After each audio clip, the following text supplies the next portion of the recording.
चमकदार धूप में चीते सुनहरे मैदान में दौड़ते हैं, जो गति और फुर्ती का धुंधलापन है।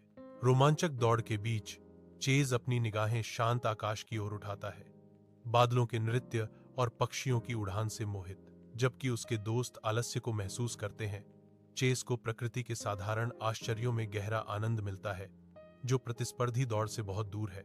निर्दयी धूप के नीचे जलाशय बंजर पड़ा है, पृथ्वी पर एक सूखा निशान जो जानवरों के बीच दहशत पैदा करता है। तेज चीते, फ्लैश और डैश टूटी हुई धरती पर धुंधला जाते हैं। पानी की उनकी निराशाजनक खोज निराशा में समाप्त होती है। इस शोरगुल के बीच चेस शांत रहता है। उसकी तीक्ष्ण निगाहें प्रकृति की सूक्ष्म फुसफुसाहटों का अध्ययन करती हैं। चींटियां, नम मिट्टी, एक अकेला बादल उम्मीद दे रहा है। चांद की चांदी जैसी चमक के नीचे चेस जानवरों को उनकी यात्रा पर ले जाता है। उसका सिलहुट रात के आकाश के खिलाफ बना हुआ है।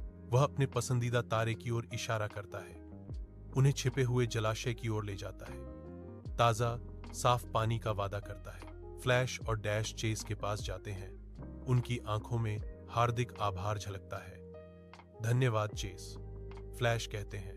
इसके बाद डैश कहते हैं, हमने अपनी गति के कारण महत्वपूर्ण संकेतों को नहीं देखा,